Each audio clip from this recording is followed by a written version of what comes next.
Bien, on s'était arrêté à Amar Yehuda. C'est la page Chavdalet, je crois. Hein.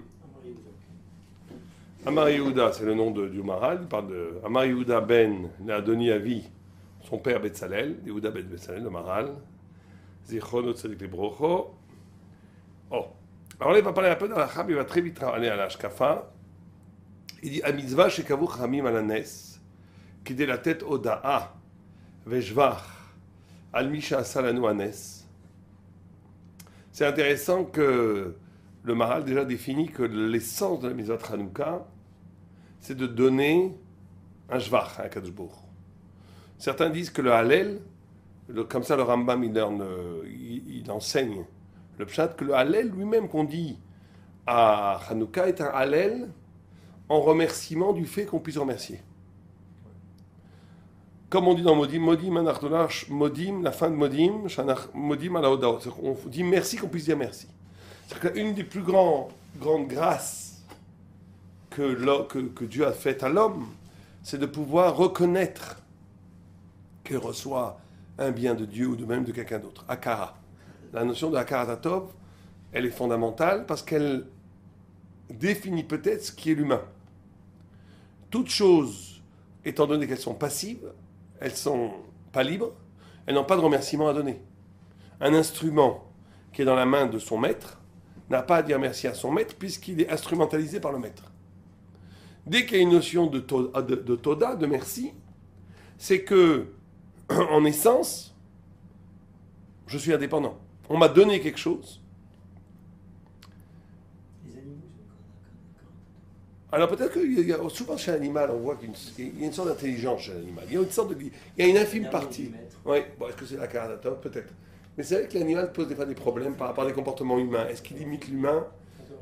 Ouais, peut-être que l'animal socialisé en milieu social, par mimétisme, il imite les mouvements humains. Mais je ne crois pas que dans la nature, par exemple, dans la nature, il y a une notion de caradatop. Ça n'existe pas. Les animaux se mangent l'un entre eux. Quand ils sont dans un milieu humain, ils sont humanisés. Mais cette notion de Oda'a, elle est fondamentale parce qu'elle ouvre toute la dimension d'indépendance de l'homme. Le fait qu'on puisse dire merci, vous savez qu'en hébreu, et même en français d'ailleurs, le mot Oda'a, alors Paradisrak dit ça, a la même racine que modé, que reconnaître. Reconnaître, je reconnais, connaître, je vous remercie. Est-ce qu'en français, il y a la même chose entre le terme de remercier et de reconnaître? Je ne sais pas. En tous les cas, en hébreu, il y a. En hébreu, il y a la notion de oda'a. Si, dans le mot reconnaître, il y a la reconnaissance et aussi reconnaître. C'est une oda'a.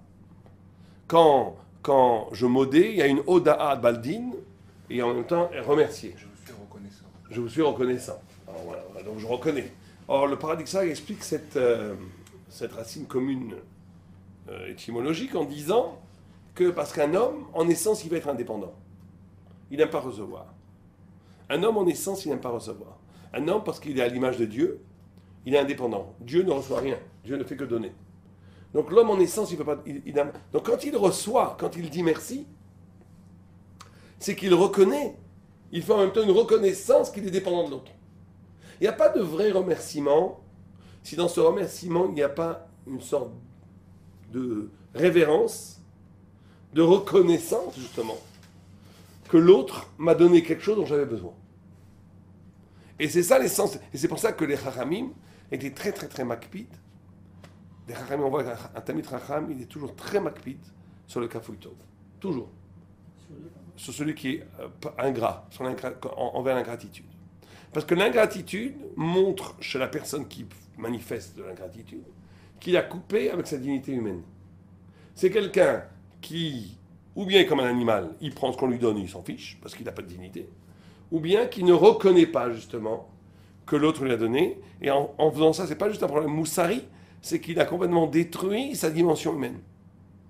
Et à Hanouka, où justement on a vaincu la Grèce, il était donc question de deux figures humaines, de deux propositions humaines, comme on a dit, comme tout le temps le Maral revient sur ça, que Hanouka c'est la guerre, la milchama, Binyan Chochma. Mais quand on dit Binyan Chochma, c'est pas simplement Binyan Chochma, c'est Inyan, quel est l'homme parfait? Quel est le vrai homme? La Gemara, elle dit que Esav et Yaakov se battaient dans le ventre de Rivka pour qui hérite des deux mondes. Donc Esav pense qu'il peut hériter du Olam Haba. Pourquoi? Parce que Esav pense qu'il y a une façon d'être homme de façon Esav qui est supérieure à celle d'Israël. Donc c'est ça qui est en jeu. Or, la notion de Hoda, c'est la notion de la reconnaissance de l'origine, justement, par rapport au monde grec, qui est un monde cyclique, un monde de l'immanence, un monde fermé sur lui-même, un monde de la totalité, en opposition à un monde de l'infini. Cette intelligence-là, la reconnaissance de l'origine, suppose de façon impérieuse une Hoda, une reconnaissance. C'est pour ça qu'on dit Kreshit Chochma, Irat Hashem. En quoi est-ce que la Irat Hashem est liée à la Chochma? On peut être très intelligent sans avoir de crainte de Dieu. On peut avoir beaucoup de crainte de Dieu sans être véritablement intelligent. C'est que la racine même de la véritable Chochma, c'est la reconnaissance. C'est pour ça que le mot connaître aussi, qui est apprendre, connaître, savoir, est lié à la reconnaissance comme Oda'a, est lié au date. Parce que la véritable connaissance, c'est de savoir sa place. De savoir d'où je viens. Quelqu'un qui ne connaîtrait pas son origine, ou qui nierait, ou qui gommerait, ou qui occulterait l'origine divine qui est le propre de sa création, c'est un idiot total pour la Torah. Ah, il peut être prix Nobel de physique, ça ne change rien. C'est un idiot total. C'est un idiot total puisqu'il vit dans l'immanence. Il vit dans la totalité, il vit dans le monde ici, il ne vit pas dans l'infini. Il a coupé avec sa racine l'infini, donc il est bête.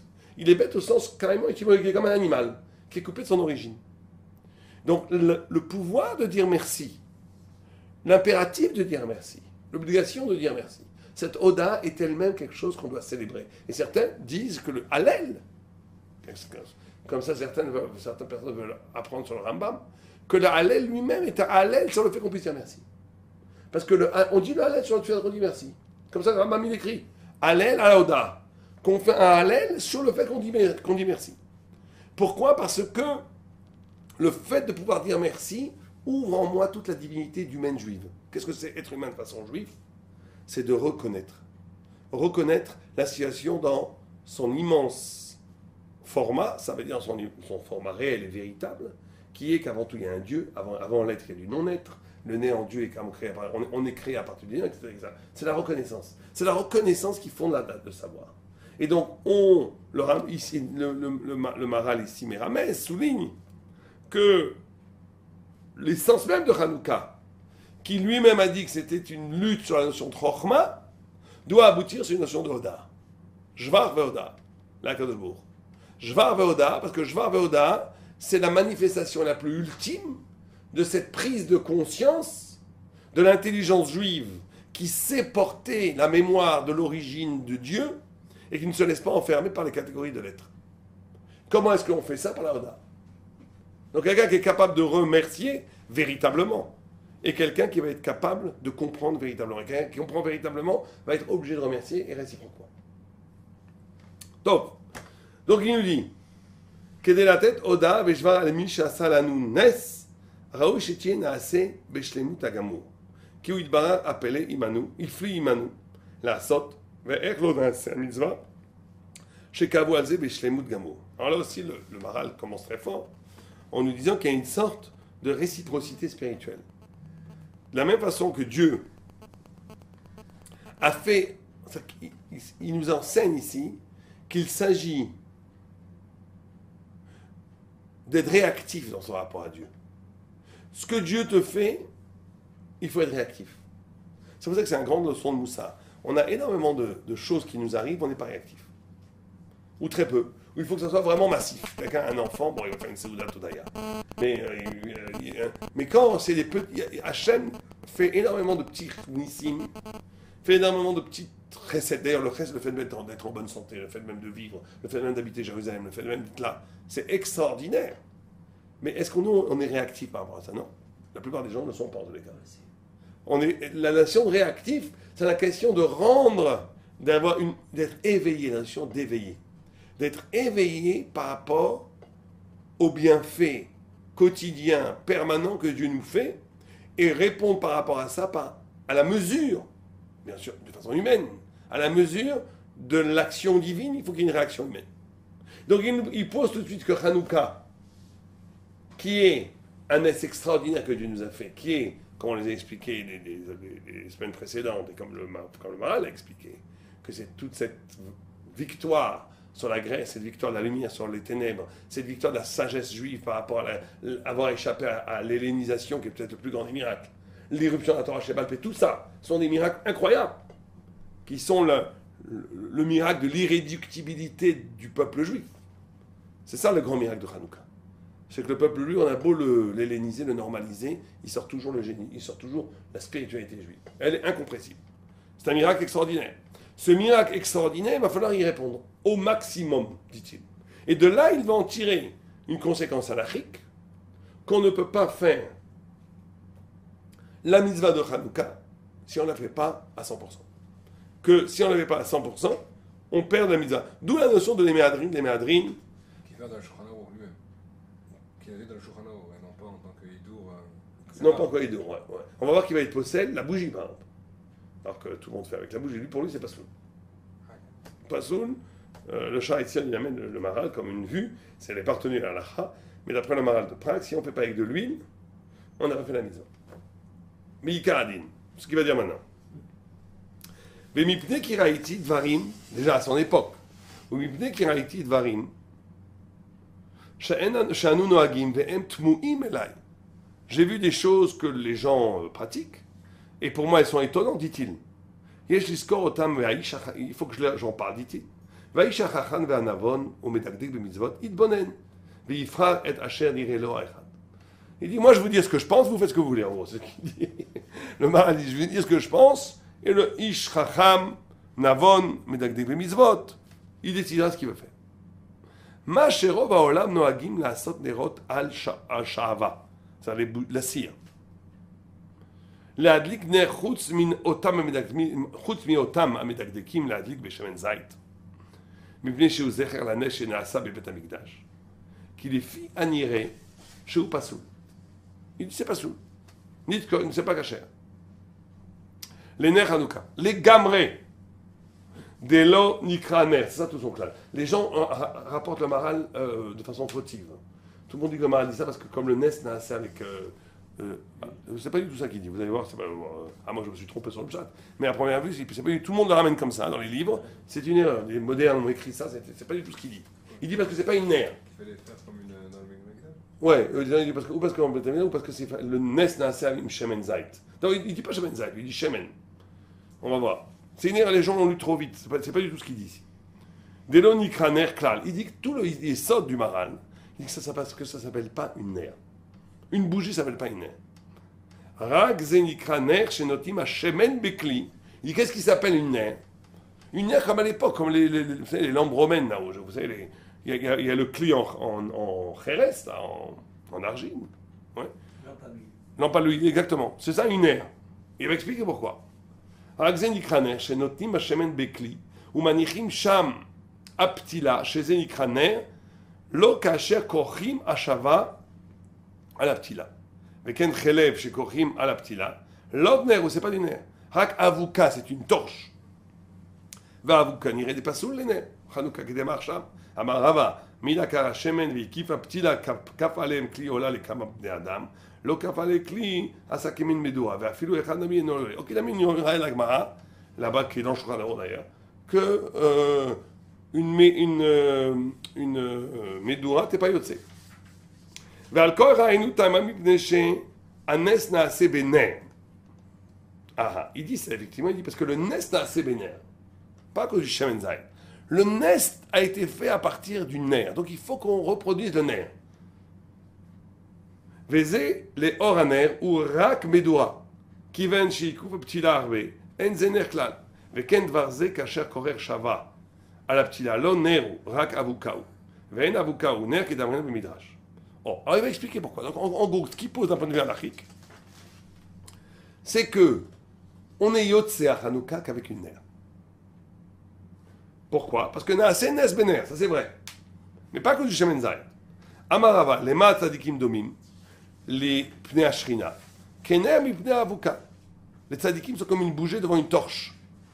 Un Tzadik face à la Ashrina est comme une bougie devant une torche. ופירוש זה כי הצדיקים יש להם נשמה זכה, ונקרא נשמה נר, כדכתיב נר השם נשמת אדם. ואין הנשמה שהוא אור מקבל הגוף, מלמעלה שולט בכל הגוף. C'est là il commence à avoir son פירוש מהר"ליה. Il dit, ואין הנשמה שהוא האור, כן, שמקבל הגוף, מלמעלה, שולטת בכל הגוף. Il dit, l'âme ne contrôle pas la totalité du corps. D'accord? L'âme ne contrôle pas la totalité du corps. Il y a dans le corps quelque chose qui résiste à l'âme. Il y a dans le corps une partie du corps. Et quand chaque fois que le Maharal dit corps, il ne parle pas que du corps physique, il parle d'une façon d'exister corporelle, mais aussi du corps. Il y a donc, et ça serait peut-être ça la spécificité de l'humain, c'est d'être divisé. C'est le Maharal qui dit qu'est-ce que c'est les deux yud dans Veyatzer Adam, il y a deux yud. Un il dit l'homme et la femme, l'autre le bien et le mal. Il dit oi, oi, deux oi. Les deux yud sont deux oi. Un oi le yotzri, un oi le yatzri, c'est un oi. Je suis écartelé, dit Rashi. Si je suis qu'avec mon âme, mon corps se venge. Si je suis avec mon corps, la tristesse m'envahit parce que je suis en manque. C'est incroyable, Rashi dit quelque chose de psychanalytique qui dit si je ne suis qu'avec mon âme, mon corps va m'envoyer des hirurim. Mon corps, il dit que c'est corporel, pulsionnel. Il dit le corps va m'envoyer des pensées. Bizarre, hein? Normalement, le corps, c'est passif. Ouais, il n'y a pas de neshama qui est. Alors, c'est pour ça que je dis que. Le corps, dans son fonctionnement physique. Encore une fois, il est toujours régi par le côté spirituel. Même toute la vitalité. Oui, mais le corps, le nefesh, il parle du nefesh, disons. Oui, mais c'est quand même. Mais le nefesh, il est le principe spirituel qui organise des pulsions corporelles. Il n'a pas de conscience d'Elokut, par exemple. Le Harizal dit qu'il y a des neshamot qui sont que nefesh et elles sont complètement bestiales, ces neshamot. Il dit qu'il y a des neshamot qui sont des juifs, dont la neshama est nefesh. Et c'est des gens qui pensent qu'aux choses matérielles, dit-il. C'est des gens qui veulent l'argent, le plaisir, ils s'en fichent complètement du reste. Il y en a qui sont rois, c'est la parole, il y en a qui sont neshamas, c'est les grandes tzadikim. Qu'est-ce que le Ikar Neshama? Tout le monde a les trois, les cinq. Mais qu'est-ce que c'est le Ikar Neshama de quelqu'un? Il y en a qui sont que Nefesh. Comme ça dit comme ça dit le Harizal. Dans Shara Gilgulim là-bas. Il dit que dans Shara Gilgulim là-bas, il dit qu'il parle aussi des Guérim, qui dit que c'est tous des rois. Il n'y a pas de Guérim Neshama. Pour ça, il ne peut pas être Navi, un guerre. Mais il n'y a pas non plus de guerre Nefesh. Ils ne sont jamais matérialistes, les Guérim. Ils sont rois. Il y a tout un. Mais il parle que d'un type de guerre ou il explique. Non, du vrai guerre, il parle du guerre tzedek. Oui, parce que le guerre tzedek, il vient d'où? Est-ce que c'est parce que maintenant c'était un neshama de juif? Ça aussi, il dit ça. Ça aussi, ça. Ou est-ce que c'est maintenant un juif? Parce que le Ramchal, il explique comme quoi Kilou Hachem a toujours donné la possibilité de remonter au niveau de. Ah, il y a ce qui s'appelle Ibur Neshama. De toute façon, on en parlait, l'Ibur Neshama, c'est Harizal qui en parle. Il dit quelqu'un qui est Nefesh, s'il veut changer, s'il veut grandir, une nuit il va aller dormir, il va se réveiller avec une Neshama plus haute. Ça s'appelle Ibur Neshama, l'enfantement des Neshamot. Et il va se réveiller avec une Neshama de roi. Alors après, il y a tout un pile-poule. Est-ce que tu peux faire deux Ibur Neshama dans ta vie? Est-ce que celui qui est Nefesh peut un jour d'arriver Neshama? Niré chez nous. Un Ibur Neshama, tu peux monter que d'un cran. Comment savoir de l'écart? Comment savoir? Quel Neshama on a? Il y a des gens qui savent L'écart. voir. Il y a des gens qui savent voir. Ça dit qui me voit, il vous dit tout de suite, vous êtes Nefesh, roi ou Neshama. Tout de suite. Il vous dit sans problème. On voit tout de suite, il y a des choses faciles à voir. Hein. Il y a des gens, on voit Nefesh et le reste, c'est facile à voir. Entre roi et Neshama, c'est plus compliqué. Mais Nefesh et Neshama, c'est très facile à voir. Mais bon, en tous les cas, ce qu'il dit ici. Bon. Non, c'est quelqu'un de matérialiste. C'est quelqu'un qui est matérialiste, peut-être qu'il dort encore. Oui. On parle de quelqu'un qui est comme ça, mais. Ils n'ont aucune conscience. Oui, bien sûr. Non, mais vous voyez, même chez les Chilonim, c'est différent, ça. Il y a des gens qui ne sont pas dans la Torah, il y a des gens qui sont Rouhani Be'etzem, qui sont larges, qui sont grands, et qui ne sont pas forcément intellectuels. Il y a des intellectuels qui sont Nefesh, moi je vous le dis, je ne vais pas dire des noms. Il y a des gens qui sont Nefesh. C'est des Nefesh, ils ont beau raisonner et tout, c'est des Nefesh Gamour. Il y a des gens qui sont Nefesh, ça veut dire qu'ils ne veulent pas plus haut que leur. Ils sont toujours amenés à la terre, à la concrétude. Ils ne croient pas à ce qui est abstrait. Ce qui est abstrait pour eux ne veut rien dire. C'est des bêtises. Pour eux, ça ne veut rien dire, l'abstraction. Ça, c'est des Nefesh. Vous voyez tous les gens qui. Il y a des gens qui c'est pas de leur faute. Dès que vous leur parlez d'un truc abstrait, ils s'endorment. C'est pas leur truc. Ils aiment voir, il faut qu'ils touchent les choses. Ça, c'est des âmes nefesh. Ceux qui sont tout le temps dans le discours, dans la beauté, la poésie et tout, c'est des rois. Les neshamas, c'est des gens qui sont messoulak, qui ne sont pas intéressés vraiment par la reshmiut, ni même par le discours. Ils sont intéressés par le fusionnel avec Dieu. Bon, quand on fera peut-être on étudiera si vous avez un jour la risa là-dedans. Mais ici, ce qu'il nous dit en tous les cas, c'est qu'il dit que la neshama ne contrôle pas la totalité du corps. Et c'est ça l'essence même de l'humain. Oui, mais Yotzri, c'est anti-bouddhiste. Moi, chaque fois que je rencontre des bouddhistes, je leur sors ça. Je dis, le bouddhiste ne rêve que d'une chose, c'est d'harmonie. Vous savez ce que font les bouddhistes? C'est très simple. Ils sont dans un rapport au monde, stoïcien, très stoïcien, de considérer que tout ce qui est dérangeant n'est pas moi. Donc la souffrance, c'est pas moi, les velléités, le désir de devenir, tout ça c'est de l'illusion. Il faut se débarrasser il y a des choses vraies, se débarrasser du ratson, de tout, pour arriver à une paix intérieure, absolue, pour être en harmonie. La Gemara dit exactement le contraire. C'est très égo, non? C'est très égo, sauf c'est que de l'égo. Ces gens-là, sauf, ne se pensent qu'à eux. Ces gens-là, ça se très souvent, dans tous ces systèmes asiatiques, etc. C'est affreux. Finalement, pour que moi je me sente bien. Le reste... Tous les systèmes... Essayer de leur demander de faire un effort sur l'autre ou un effort... C'est fini. Bon, ça c'est en dernier instant. C'est vrai qu'ils ont aussi de la morale et tout, mais leur but ultime, c'est d'arriver à la paix intérieure. Donc c'est que... Donc c'est de la pure... C'est du pur désir de paix. En vérité, tout ça est régi par la peur de la mort. Comme on a peur de la mort, on a peur du manque, on s'étage la vie. Donc on meurt déjà par procuration avant d'exister. Bon, mais ce qui est important... Qu'est-ce que vous leur sentez alors? C'est que l'homme, il est coupé en deux. Et que c'est parce qu'il est coupé en deux, et qu'il est complètement disharmonieux, qu'il est grand. Parce que l'homme n'est jamais... La différence entre l'homme, l'ange et l'animal, c'est que justement, l'homme n'est pas rond. Les anges, c'est les bouddhistes. Les anges, ils n'ont pas de problème. Les anges, ils sont en harmonie totale avec leur créature parce qu'ils n'ont pas de coupure. Ils sont ce qu'ils sont absolument. Un animal aussi, il est ce qu'il est absolument. Une pierre aussi. L'homme est la seule créature qui est cassée. Elle n'est pas. Elle est dans le fait, mais comme elle est libre, elle est constituée par une coupure. Par le fait qu'elle n'est pas ce qu'elle devrait être et qu'elle tend infiniment vers ce qu'elle devrait être et qu'elle n'y arrive jamais. Donc elle est dans un double cri. Si elle n'est que spirituelle, son corps la rattrape. Si elle n'est que corporelle, son âme se la rattrape. Et il faut vivre cette coupure abyssale, comme la source inépuisable de la richesse humaine. Bon, ça c'est tout un... On va faire un cours sur tout ça. C'est tout un cours sur ça. C'est une Gemara, c'est énormément de choses. C'est de là que vient le pouvoir de questionner, c'est de là que vient l'intelligence, c'est de là que vient le doute, c'est de là que viennent plein de choses. Mais en tous les cas, ce que pose ici le Maral, c'est de dire que la Neshama ne contrôle pas la totalité du corps. Et c'est ça une nerf. Si vous faites bien attention, une nerf n'est pas en adéquation totale avec la totalité. La flamme n'a pas prise sur toute l'huile. Elle n'a prise qu'avec une partie de l'huile. C'est ce qu'il m'a expliqué maintenant. Ouais.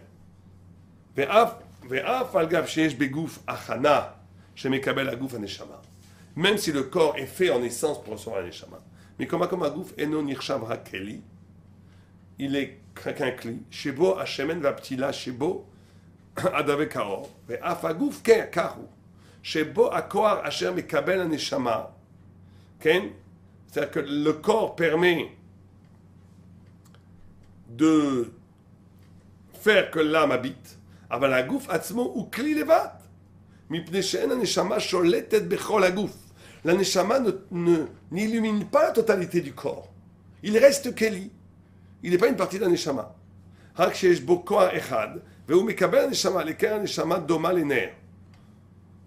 C'est pour ça que la neshama doma les nerfs. De la même façon que la neshama est posée sur le corps, mais n'investit pas la totalité du corps. Et de la même façon que le corps reste séparé de la neshama, par le fait qu'il n'est pas complètement illuminé, absorbé par la neshama. Il reste un keli séparé de la neshama. De la même façon, la lumière dans une ner reste séparée, la flamme reste séparée du keli. Avalma chez Mekabel à Olam. Par contre, qu'est-ce qui s'appelle une torche? C'est le monde.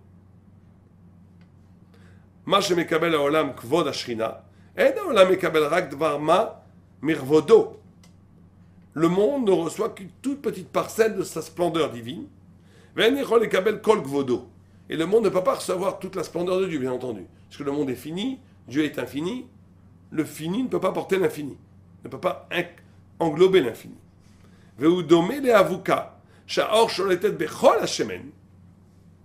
La flamme de la torche cholette dans toute l'huile. Mais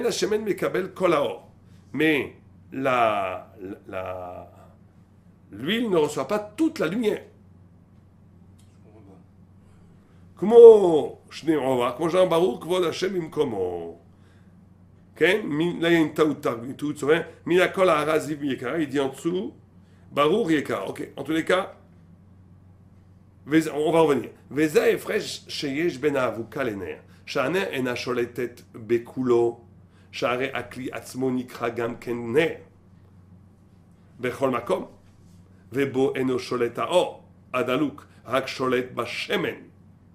ומשה השמן אליו, כי כאשר הפתילה הוא מפי הכלי, אי אפשר שישלוט בכל השמן ובכל הפתילה, רק שהוא משה השמן אל פי הכלי, אבל האבוקה אין צריך זה, רק מיד הוא שולט בכל השמן, כמו שהוא אשר נותנים השאבה לפתילה, אז האור הוא שורף את כל הפתילה, כאשר האור עולה אחרי הפתילה, וזה אינו בנר כלל, רק שמן נמשך אחרי הפתילה, וכאן קראו כלי, אשר שם השמן והפתילה נר בכל התלמוד, מפני שעל ידי הכלי נקרא נר, או בלא הכלי אין שם נר, אלא ורק אבוקה, או מדורה, או פנסה נקרא בכל מקום.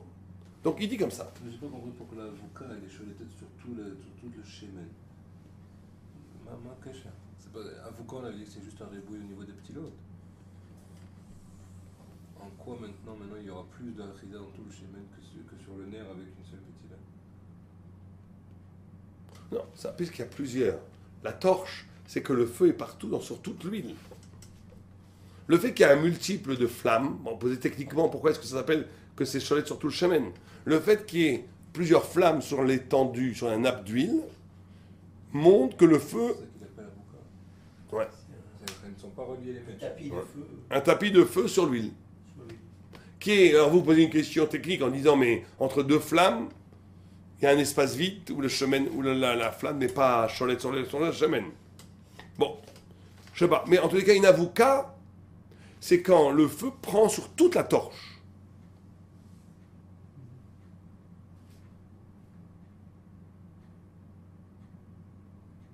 Donc lui, il a une notion comme quoi le nerf de la bougie, en fait, s'appelle avocat.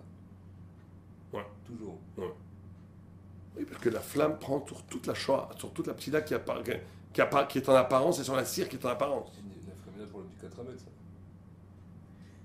Ça serait assourd d'après lui. Peut-être, il faut voir. Non, chaque chose est ignano. Oui, mais là-bas aussi, il y a écrit les hors nerf. Pas les hors avocats, avocat sourd. Non, mais là-bas, l'avocat, c'est parce qu'il y a plusieurs flammes et que tu vois pas bien. Là, il y a peut-être qu'une flamme. Là, le problème, c'est que c'est comme une avocat, les gabés, C'est trop fort. que c'est cholette à colle.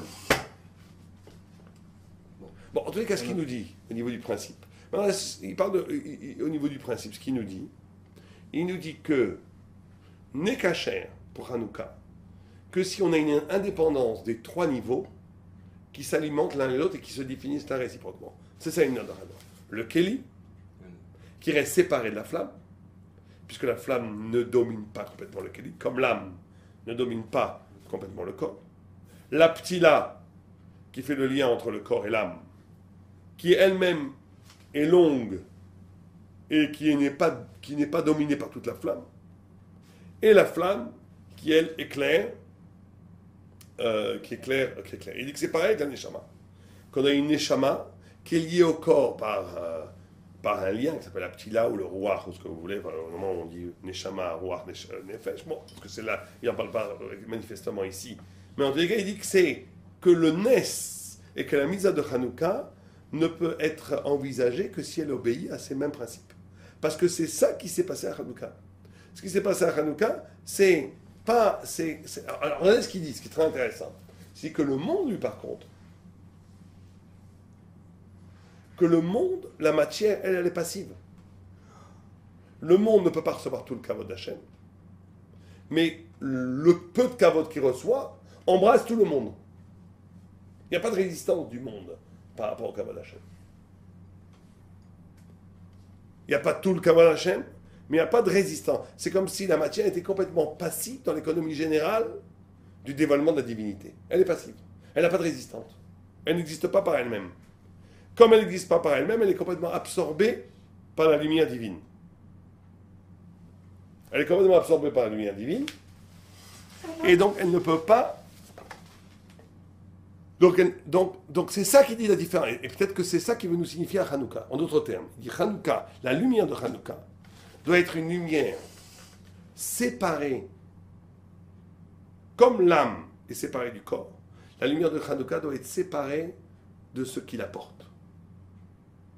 Ce qui n'est pas la même chose de la lumière du monde, où la matière du monde et la lumière du monde sont un.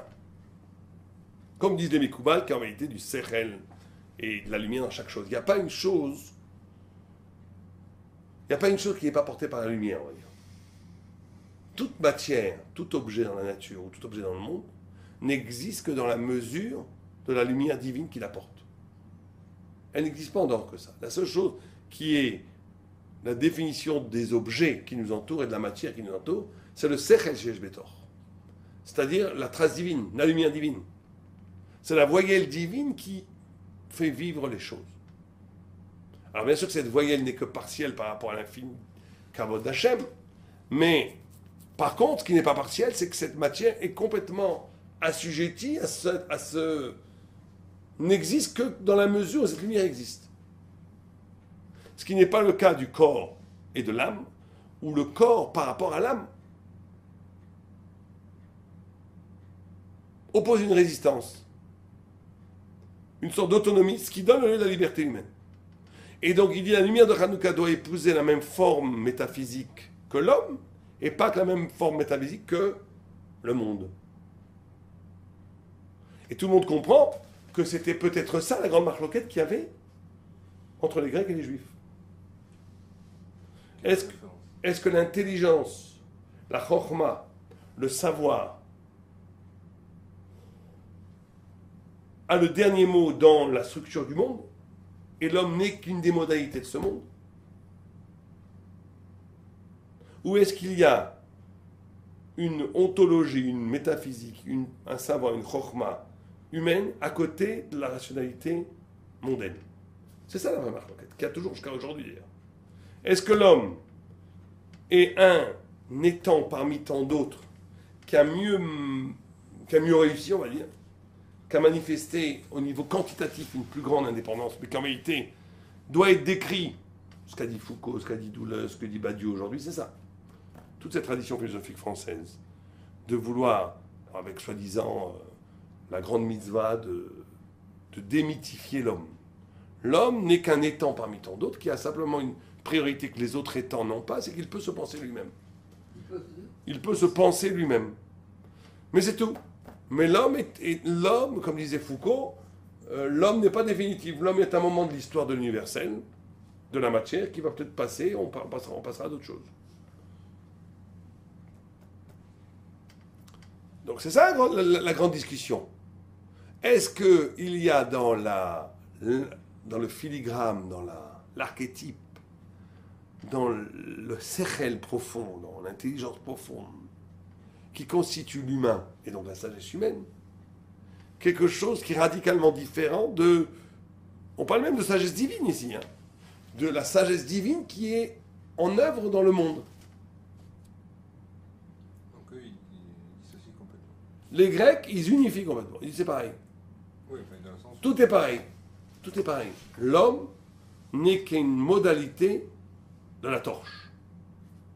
Il n'y a pas de différence entre la nerf et la torche. On est tous torches. Simplement, il y a un morceau de la torche qui est plus lumineux que d'autres, l'homme est plus lumineux que d'autres, c'est tout.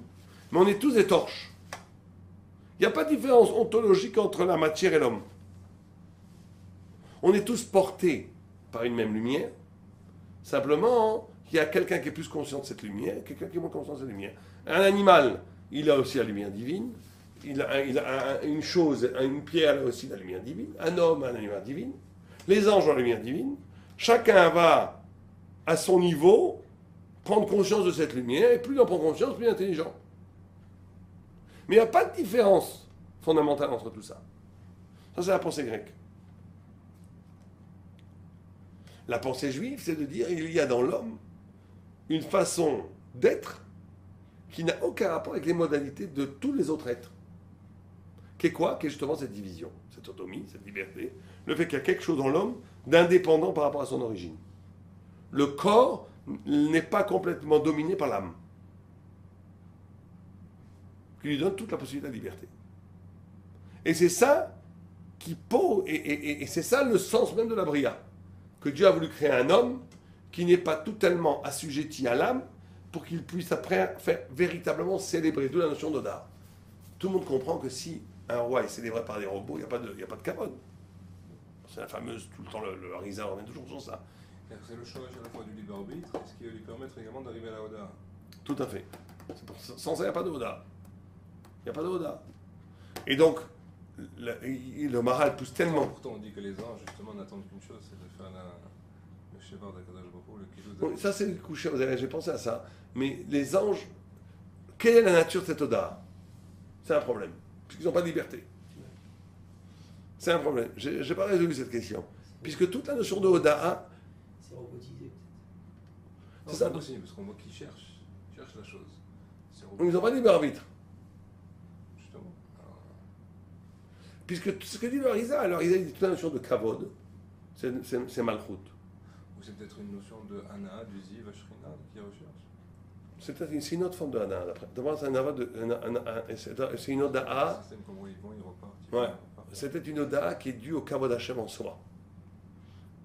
Pas une vraie. C'est-à-dire, comme un roi, il doit avoir des armoiries, des carrosses. Il faut qu'il y ait. Il faut qu'il y ait dans le palais divin, il faut qu'il y ait des serviteurs. Là. Mais c'est pas que la Oda, elle vaut quelque chose aux yeux de Dieu. Parce qu'un ange va recevoir un sra qui a fait une Oda, bistamano. C'est une question, ça. Parce que la Harizal dit clairement que c'est comme ça. La Harizal, il dit, et même le Maharal, il dit que toute la notion de Malchut, Kavod et Malchut, c'est la même chose. Parce que s'il y a que dans Malchut, tu peux avoir Kavod. Parce que Malchut est détaché. Malchut n'a pas de lumière propre. Malchut reçoit toute sa lumière des Yesod. Elle n'a pas de divinité propre, Kebiechol. Comme si elle était vide de divinité. Donc c'est à partir de cette vide de divinité qu'il peut y avoir un vrai Kavod. Puisque ça vient de Kebiechol de l'extérieur. Machaenken pour tout ce qui est divin. Mais en tous les cas, ce que dit ici le texte, c'est que c'est fondamental, il faut rester 2 minutes là-dessus, c'est que, et le Maharal pousse tellement loin son raisonnement qu'il dit que c'est pas ça. Si on allume avec des bougies, c'est comme si on était des Grecs. On allume avec des bougies, la flamme et la ptida et la cire ne font qu'un. Donc c'est le contraire de Hanouka pour lui. C'est le contraire de Hanouka. Parce que tous les sens de Hanouka, c'est de dire que la flamme, la mèche et le Kéli sont séparés. Et que c'est au cœur de cette séparation-là qu'est la possibilité de la Oda. Il faut comprendre comment c'est possible maintenant que. Parce qu'apparemment, lui, ce qu'il dit, c'est un yesod fondamental de Hanouka. Ouais. Comment c'est possible qu'en fait le nerf soit oui, le nerf Shava soit oui, Très cher aujourd'hui. Bon, il y a celui qui parle de ça ici, moi, c'est le Avnénézien. Il faudrait voir ce que dit l'Avnénézien là-dessus. Vous avez l'Avnénézien ici? Simantaf Kouf. Vous savez pas. Bon, comment est-ce que. Bon, peut-être parce que son Yesod est vrai, mais peut-être que même ce qu'il dit techniquement, par contre, n'est pas forcément vrai. Parce que quand vous avez une bougie, aussi vous avez la flamme, la mèche et la cire. Non? Les 3 éléments. On voit les 3 éléments indépendants. Non? Lui, il dit que la flamme, elle brûle, la cire, pas forcément. Parce qu'elle ne brûle pas d'entier, elle n'a pas une chita sur toute la cire en même temps non plus. Exactement. En tant que combustible. Donc c'est peut-être pour ça qu'aujourd'hui, le Père Lacha, même dans son Yesod des vrais, peut-être il avait des bougies différentes à l'époque, j'en sais rien, moi. C'était des bougies creuses comme ça. Non, mais la surface de la bougie. C'est ça, elle choilette complètement sur la bougie. C'est comme une torche. Oui, mais ce qui est en bas de la bougie n'est pas touché par la flamme. Oui, enfin, la bougie est quand même touchée. Dans l'huile aussi, l'huile est aussi touchée. Mais le reste de l'huile, non. Non, parce que l'huile, elle monte dans la. Il y a une grande. Je trouve cette année, j'ai réussi à avoir un Nokia qui a marché extraordinairement bien. Parce que le truc, il faut remplir les godets jusqu'en haut. Parce que ça permet à l'huile d'avoir juste la force nécessaire. Bon, elle monte dans la bêche et elle brûle sur la bêche. C'est ça. L'huile brûle pas, la flamme ne brûle pas sur l'huile, elle brûle. Sur la mèche. Elle brûle sur le bout d'huile qui est sorti. C'est ce qu'il dit, il dit qu'il faut que ce soit moins cher. Alors que quand dans une bougie, c'est qu'il est comme si la mèche brûlait la cire. Elle brûle la cire. On peut se demander à quoi sert la mèche d'ailleurs sur une bougie. Qu'est-ce qui brûle dans la bougie? C'est la cire. Ben là oui, comme l'huile, c'est la cire. C'est le combustible. C'est le combustible. Sinon la mèche, elle brûlerait aussi, mais très vite. Elle brûle aussi, mais elle est Ouais, arrêtée donc par c'est la ça cire. qu'il dit, c'est ça qu'il dit. C'est-à-dire que lui, il dit que dans la mèche, l'huile monte. L'huile, elle monte, elle est moins chère. Alors que une bougie, c'est ce qu'il dit, ça brûle, c'est la bougie qui refondit l'énergie. C'est toute la bougie. C'est pas que la mèche fait monter la cire. Exactement. La mèche ne fait pas monter la cire. Non, non, vraiment, c'est ça la différence. On lui dit que c'est pas souple ça. Parce que toute l'essence humaine, c'est ça. C'est comment l'âme est animée par quelque chose de corporel qui va se spiritualiser en montant. Par le roi. Ça, c'est le juif. C'est encore une autre idée encore plus forte. C'est que le juif, il va prendre la matière, il va la faire monter, il va la rendre flamme. Éteint de lumière. Voilà. Alors que chez le grec, c'est la lumière elle-même qui va brûler la matière. La matière n'est qu'un combustible, elle ne va pas transformer. C'est ça, c'est comme si j'allume du charbon. Exactement, c'est comme un feu. Sans ça, c'est une avouka. Donc c'est deux formes de spiritualité complètement différentes. Il dit que la spiritualité juive, c'est ça. C'est quand l'énergie, parce que justement le corps est séparé, il a une résistance par rapport à l'âme, il peut fournir une partie de lui-même à l'âme pour qu'elle s'exalte.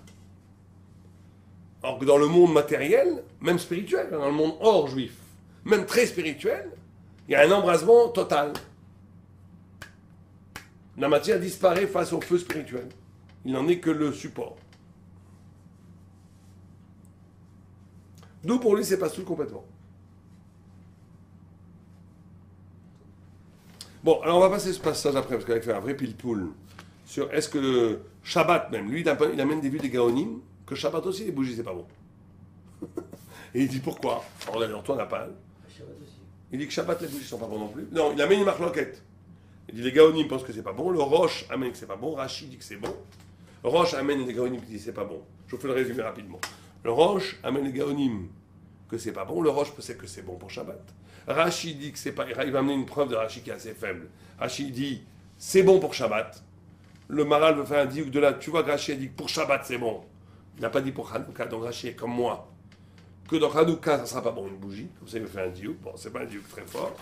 Et il essaie à la page en Chavzaï, il va expliquer pourquoi. Et là c'est intéressant pour nous. Pourquoi est-ce que même pour Shabbat les Gaonim pensent qu'une bougie c'est pas bon? Non, justement, c'est que c'est pas bon. Regardez ce qu'on dit. Bon, vous voulez lire le texte dedans? Il dit il amène comme ça le Rosh. Shoalim et mutar likror sha'ava al ptila shel pishtan vela likbo beshabbat. Car ראינו דאסור לעשות כן, כדאמר ולא בזפת ולא בשבת. ותענה עליה עד כאן פסול בפתילה מכאן ואילך, פסול בשמנים, ואמרינן פשיטה, ok, il y a tout un pile-poule. Alors pourquoi les Gaonim ils apprennent qu'on ne peut pas allumer de bougie? D'où la tradition de certaines femmes d'allumer qu'avec de l'huile d'olive. Maintenant je comprends pourquoi ma femme, pendant des années, voulait allumer avec de l'huile d'olive. Moi je lui disais allumer avec des bougies c'est plus joli. Je trouve que c'est plus joli des bougies rouges comme grandes. Elle me dit non, elle a demandé à Rav Nevelson qui lui a dit non, que des... si vous avez commencé avec l'huile d'olive, continuez avec l'huile d'olive. C'est une plus grande idée mitzvah. Parce qu'il y a une vue halachique Les Gaonim pensent qu'on ne peut pas allumer la ner chez le Shabbat. Et lui, il fait tout un pile-poule, on n'a pas le temps de tout lire, mais il fait tout un pile-poule. Il y a une stira dans le riz, il fait tout. Qui dit ça dépend. On peut allumer les bougies des bougies pour Shabbat, pour lire. Parce qu'il n'y a pas de problème chez Maïté. Quand il dit que c'est moutard, il veut dire, quand on dit que c'est moutard, c'est par rapport à un usage profane de la bougie de Shabbat. Mais quand il dit, parce que le riff se contredit. Le riff il dit que la bougie c'est pas bon. Shabbat, un autre il dit que c'est bon. Lui il dit que c'est pas un problème. Quand le riff dit que c'est pas bon, c'est par rapport à la mitzvah de la Katnerot. Non, c'est bon pour j'ai Maïté. Exactement. Quand est-ce qu'il c'est bon? C'est qu'on a le droit d'avoir des bougies chez soi Shabbat pour lire. Donc lui il veut dire que le riff aussi pense que les bougies c'est pas bon, pas que les Gaonim. Il explique pourquoi après, en page Chavav. Ok? Maintenant, j'ai né à Mamash. Non, un peu plus bas avant. Il dit Vemash she'asur la'adlik. Vemash she'agaonim omrim she'asur b'Shabbat. La'adlik ve'svar aleu. Des ner shel Shabbat ou ner shel mitzvah. Comme la ner de Shabbat, c'est une ner de mitzvah. Comme she'anu mevarechim la'adlik ner shel Shabbat. L'écart, c'est qu'il y a un ner mamash. Qui est un ner ou shalom. Shalom bait. Fait. Aval lo medura. Pourquoi? Pourquoi est-ce que la paix ne va être donnée que par le nerf et pas par la bougie? Et pas par la torche? Qui est yechol leikarev à la medura, comme yechol leikarev atzmo el haner. Les notes nehenebo. Donc ici il donne deux définitions de la paix. Il dit, il donne deux définitions de la paix. Il dit, la paix c'est de pouvoir s'approcher. Deux, la paix, c'est de pouvoir profiter. Ça, c'est très intéressant pour faire la paix. Si on veut faire la paix avec des gens, il faut que. Il y a un troisième élément, il faut qu'il y ait Dieu.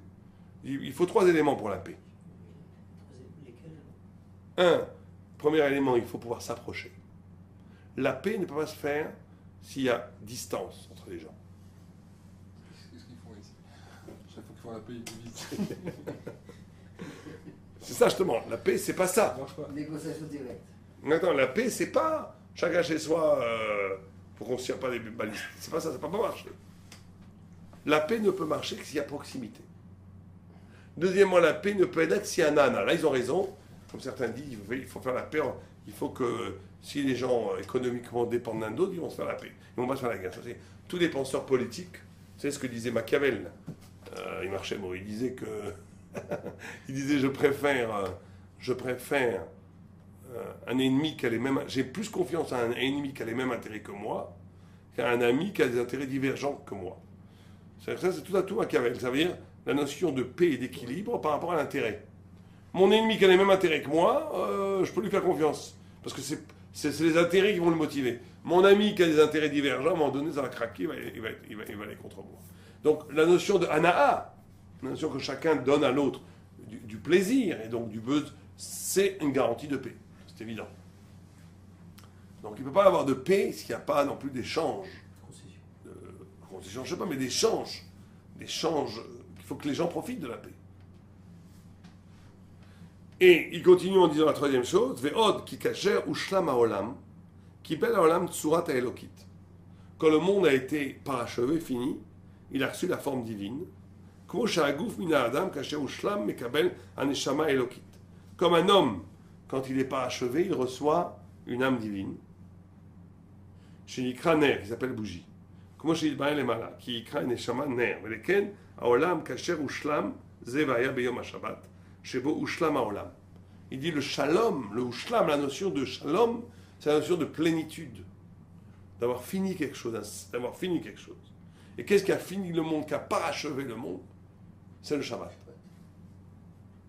ואז היה מקבל הצורה, ודבר זה נקרא נר, ודבר זה עושה שלום על הכל, שכל אחד עומד בשילו, ואינו נכנס בגבולו של אחד, כי זהו עניין הצורה, שהוא שלום. Ça c'est merveilleux ce qu'il dit. Il dit, la notion de shalom amiti, c'est quand chacun connaît sa place. Quand chacun a le sentiment de faire partir d'un tout, et que le tout est plus important que le partiel. Et que moi je suis un élément de ce tout à ma place. Quand il y a guerre, c'est qu'il y a destruction de l'équilibre mondial. Qu'il y a destruction de la plénitude. Mais s'il y a plénitude, s'il y a conscience de la plénitude, il n'y aurait pas de guerre. Parce que chacun sait qu'il a sa place dans cette plénitude. Et que s'il bouge et qu'il rentre dans la goulotte de l'autre, il détruit le monde entier. Et lui-même en même temps. Donc il ne peut y avoir guerre que parce qu'il y a destruction de la plénitude. Ce n'est que parce que le monde n'est pas fait, n'est pas plein, n'est pas en shalom, n'est pas éloqué, n'est pas divinisé par le fait qu'il est magnifiquement équilibré. C'est parce qu'il y a oubli de cet équilibre magique, merveilleux de la création de Dieu qu'il y a guerre. Parce que si on a cette conscience aiguë de la plénitude du monde, et que chacun sait sa place, on ne va pas entrer dans les goulottes de l'autre. On ne va pas entrer dans les goulottes de l'autre pour faire la guerre. Ça n'existe pas. Ça, bien entendu, c'est pareil dans tout. Au niveau planétaire, c'est badaï sûr. Mais au niveau... pour nous, dans la vie de tous les jours, c'est comme ça. Il ne peut pas y avoir de paix s'il n'y a pas conscience commune. Aussi bien Shlom Bayit. Il ne peut pas y avoir de paix dans le foyer s'il n'y a pas une conscience générale du foyer. Quand je dis ça, c'est une conscience supra-égo. Quelque chose qui est plus important que moi. C'est la famille. Donc si la famille est plus importante que moi, et que les enfants comprennent ça aussi, que la femme comprend ça, que le mari comprend ça, il peut y avoir que du Shlom Bayit. Il y aura le contraire du Shlom Bayit si un élément de la famille se pose comme totalité par rapport à la famille, comme plus important que la famille. Là, ça casse tout. Et même le père de famille est assujetti à cette supra-nomenclature. La nomenclature familiale est plus importante que le destin singulier. Et pas que c'est plus important, mais le destin singulier s'inscrit au cœur même de ce destin collectif de la famille, etc. etc. Et c'est comme ça qu'on arrive au shalom. Quand la conscience pas forcément que du collectif, la conscience du tout, exactement, que je suis une partie d'un tout. C'est cette conscience-là qui amène le shalom. Et bien entendu, à Israël, on aura vraiment un shalom entre nous que quand les gens comprendront ça, bien entendu. Un des grands drames de ce qu'on vit actuellement en Israël, c'est ça. Chez tout le monde d'ailleurs. Le refus, la conscience tout à fait faible de l'organisme d'Israël. C'est ça. Du corps d'Israël. C'est une catastrophe, ça. Il faut bien comprendre que Sfaradi, Ashkenazi, Thémani, tout ça, c'est des parts d'Israël. Donc quelqu'un qui n'aime pas Sfaradi ou un Ashkenazi qui n'aime pas l'Ashkenaz, c'est comme s'il ne peut pas s'aimer soi-même s'il n'aime pas les Ashkenaz. Il ne peut pas s'aimer soi-même s'il n'aime pas les Sfarad. Ça n'existe pas. C'est une haine de soi, c'est une haine du juif, c'est une haine de Dieu, j'oserais presque dire. Parce que Am Israël est un corps qui fait un. Donc quand quelqu'un il peut aimer sa main droite et pas sa main gauche, ça n'existe pas. Et c'est ça le grand drame aujourd'hui. Il faut savoir ça. C'est le grand drame aujourd'hui, c'est que les gens maximalisent la partie. Chacun se croit le rôle de chacun dans le... C'est une catastrophe. Le centre du monde. Chacun se croit le centre du monde. Alors ça vient, il y a une raison historique à ça. Ça vient à cause d'un déséquilibre, encore une fois, profond qui s'est passé il y a 2 siècles, qui s'appelle Haskalah, où une partie d'Israël a rompu avec la Torah et a proposé un nouveau visage de la façon d'être juif. Donc il a fallu qu'une partie cachère de l'Israël, et des fois il faut amputer un bras. S'il est gangréné, il faut l'amputer. Donc il a fallu qu'une partie d'Israël, les rabbinim d'ailleurs, se battent contre cette partie d'Israël qui avait renié la foi, la Torah. Et ça c'était tout à fait justifié à cette époque. Mais il restait de là une tradition de combat, une tradition de la négation de l'autre, qu'il faut faire très... Aujourd'hui, on n'en est plus là. Aujourd'hui, il faut réapprendre à intégrer l'autre dans ma propre conscience. Il faut continuer le combat, bien entendu, idéologique, mais il ne faut pas que ce combat idéologique nous entraîne à des schémas psychologiques et spirituels où tout ce qui n'est pas comme nous est mauvais. Ça, c'est la grande catastrophe. Le grand drame d'aujourd'hui, c'est comme ça. Il y a beaucoup de gens aussi qui veulent à tout prix qu'il n'y ait plus, entre guillemets, des clivages. Les clivages, parfois, ils sont négatifs, mais parfois aussi... on dirait que ça gêne trop. Est-ce qu'il y a des kilos différents? Oui, non, mais il y a autre chose. Il y a eu l'utopie sioniste de croire que tous les juifs galoutiens, Ashkenaz, Sfarad, Hassid, allaient s'estomper pour donner naissance à un nouveau visage du juif qui serait l'hébreu. C'était la pensée de Manitou, qui est influencé par Rav Kook lui-même, qui pensait que on allait passer de l'état de juif à l'état d'hébreu. Et le passage de l'état de juif à l'état d'hébreu supposait l'effacement de toute l'identité judaïque qui avait été accumulée en galoute. Je pense que c'est une erreur fondamentale. Fondamentale. Dans la mesure où, d'abord parce que l'hébreu n'est pas encore apparu, il n'existe pas cet hébreu. Je me rappelle Manitou, pour lequel j'ai beaucoup de respect, qui avait dit à propos de quelqu'un, un kibbutznik qui ne savait même pas lire un Rashi, c'était voilà le nouvel hébreu. Si l'hébreu c'est celui qui a les 3 brebis, bon d'accord, c'est vrai qu'il y a eu une renaissance du corps, on ne va pas rentrer dans la politique, mais c'est vrai c'est vrai qu'à un moment donné, une phrase qui avait beaucoup choqué les rabbinim de l'époque, de Rav Kook, c'était de dire les juifs qui font de la gymnastique, c'est plus important que de dire des Tehillim. Imaginez le scandale chez les Chassidim de Mershaim à l'époque. Parce que, bon, mais c'est pas du tout, c'est sa chita, il faut, et le niveau Kibraï, sa chita à lui, c'était que la résurgence du corps d'Israël était, au moment historique du retour sur la terre d'Israël, la mitzvah la plus importante. Donc de s'occuper à remuscler le corps et d'oublier un peu les Tehillim, était pour lui une oracha plus importante que d'étudier ou de dire les Tehillim. Puisqu'il s'agissait de reconstituer le corps physique d'Israël, la gvoura physique d'Israël. Bon, c'est la pensée du Rav Kook. D'ailleurs, qu'il y a toute la logique. Rav Kook a une logique extraordinaire, il faut bien comprendre ça. On ne peut pas poser Rav Kook comme ça. C'est une pensée de Torah. On peut être non, c'est pas notre chita du tout. On est contre sur plein de points, mais c'est une pensée de Torah. Et là aussi, il faut arrêter des gens qui diabolisent Rav Kook, qui sont aussi des idiots. Parce que Elou dit Volokim Chaim, il a une pensée de Torah. Que nous, enfin, moi, je parle pour moi, notre chita à nous, elle est beaucoup plus dans la chita du Razonish déjà, mais il faut Razonish respecter Rav Kook. Il était contre lui, mais il respectait Rav Kook. Il a dit on ne peut pas dire du mal de Rav Kook. C'est quelqu'un qui est un grand Torah. C'était un grand Torah. Ouais. Maintenant, qu'on n'est pas d'accord avec lui, c'est sûr. La question, c'est est-ce que les gens, maintenant, ce qu'ils font, c'est vraiment la continuité. Non, voilà, il y a eu après une idée des routes et une Kamau, puisqu'on arrivait à du n'importe quoi. Parce qu'il y a eu aussi un problème d'historique, de timing historique. Ça veut dire que Rav Kook a fait un pari que la terre d'Israël, le rassemblement du peuple juif, allait faire apparaître le visage d'une nouvelle façon d'être juif qui allait transcender la façon galoutique. Alevaï, si en Israël il y avait eu ce phénomène-là, que le fait d'être retourné en Israël et le fait d'avoir rassemblé le peuple juif aurait généré le visage d'un juif à l'image de David Ameller. Alevaï. Mais on sait très bien que ce n'est pas ce qui s'est passé. Ce qui s'est passé, c'est qu'il y a eu au contraire une normalisation, un abaissement, une occidentalisation, une américanisation de l'israélien moyen. Comme disait Brenner, un ami à mon frère, il disait j'ai photographié les juifs en Rousse d'Aretz. Il a dit, vous connaissez Frédéric Brenner, très grand photographe qui a photographié les juifs en monde entier. C'est un bon ami à moi.